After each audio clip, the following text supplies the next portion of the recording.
दोस्तों नमस्कार। जय महाराज। Study with Prakash sir Dungarpur मेरे YouTube चैनल में आपका स्वागत है। हम लोग कक्षा 10 की सामाजिक विज्ञान का अध्ययन कर रहे हैं और इसके द्वारा पढ़ रहे हैं अपन,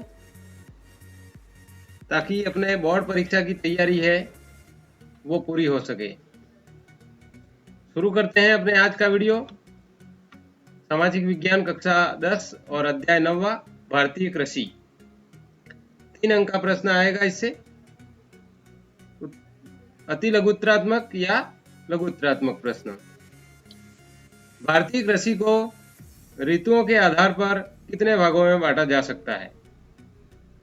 उदाहरण सहित लिखिए।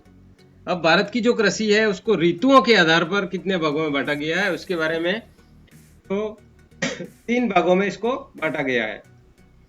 खरीफ की फसल, रबी की फसल और जायद की फसल।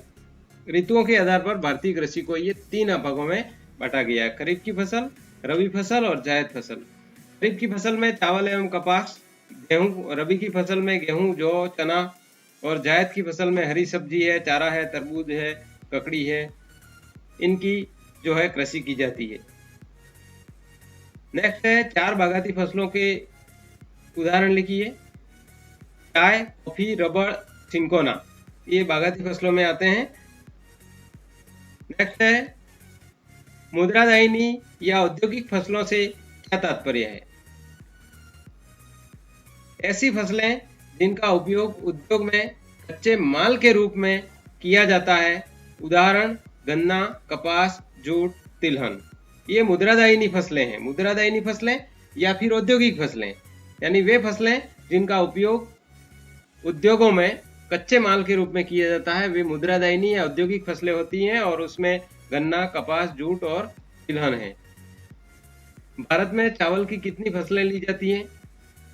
भारत में चावल की 3 फसलें ली जाती हैं, औस, अमन व बोरो।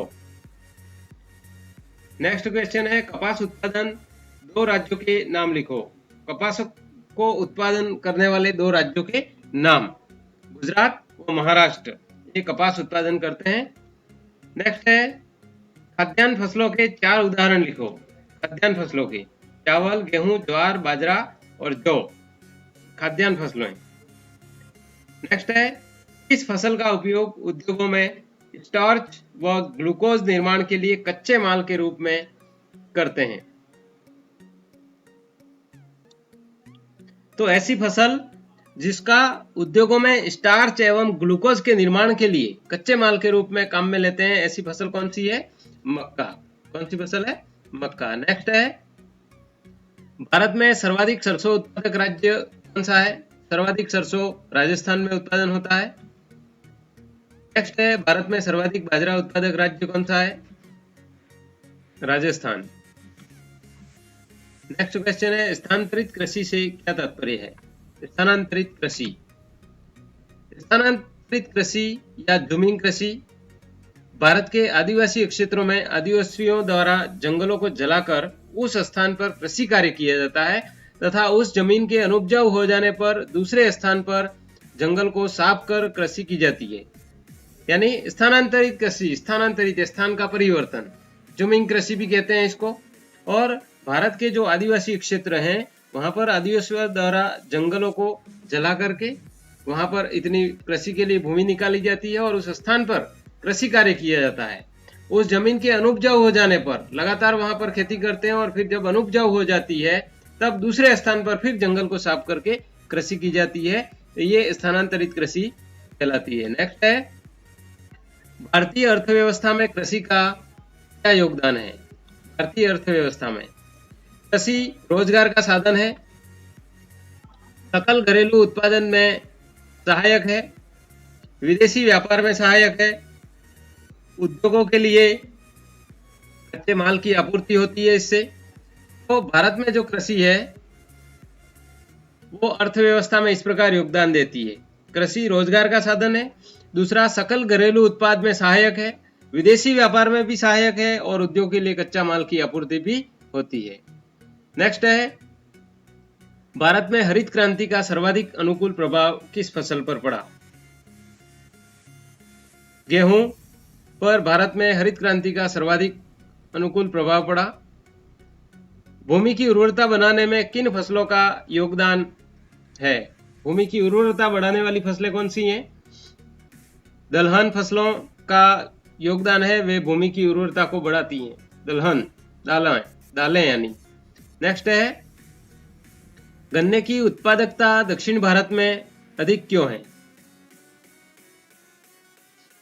आर्द्र जलवायु के कारण। वहां की जलवायु है वो आर्द्र है, इस कारण गन्ने की उत्पादकता दक्षिण भारत में अधिक होती है। नेक्स्ट है, भारत में कृषि विकास हेतु सुझाव दीजिए। भारत में कृषि के विकास हेतु सुझाव। पहला है, भारत में सिंचाई सुविधाओं का विस्तार किया जाना चाहिए। कृषि में आधुनिक यंत्रों का प्रयोग किया जाना चाहिए। किसानों में अशिक्षा, गरीबी तथा ऋणग्रस्तता को दूर करना चाहिए। तो भारत में सिंचाई सुविधाओं की जहां पर भी कमी है अभी भी, वहां पर सिंचाई सुविधाओं का विस्तार किया जाना चाहिए, यानी सिंचाई की पर्याप्त सुविधा हो जानी चाहिए। आधुनिक यंत्र का अभी भी इतना प्रयोग नहीं कर रहे हैं, तो कृषि में उन आधुनिक यंत्रों का प्रयोग करें तो उससे ज़्यादा विकास हो सकता है। किसानों में अशिक्षा है, गरीबी है और ऋणग्रस्तता है, इसके कारण वो आगे का सोच नहीं पाते हैं, तो उसको दूर करना चाहिए। नेक्स्ट है, भारत की प्रमुख खाद्यान्न फसल कौन सी है? प्रमुख खाद्यान्न फसल भारत की जो है वो चावल है। नेक्स्ट है, खरीफ व रबी की विभिन्न फसलों व भौगोलिक तापमान, वर्षा व मिट्टी के बारे में लिखिए। अब ध्यान रखना है, किसी एक फसल के बारे में आ जाए तो भी आपको यहाँ पर इसमें चुन लेना है, और ये प्रश्न किसी भी फसल के बारे में आए तो आपके लिए उत्तर के लिए उपयोगी रहेगा। जैसे खरीफ फसलें और रबी की फसलें दोनों यहाँ पर अलग अलग बांट दिए हैं। खरीफ की फसलें में चावल, रबी में गेहूं। खरीफ की फसलें में मक्का बोया जाता है, इधर रबी में जौ। खरीफ में कपास, बाजरा, तो रबी में सरसों, चना।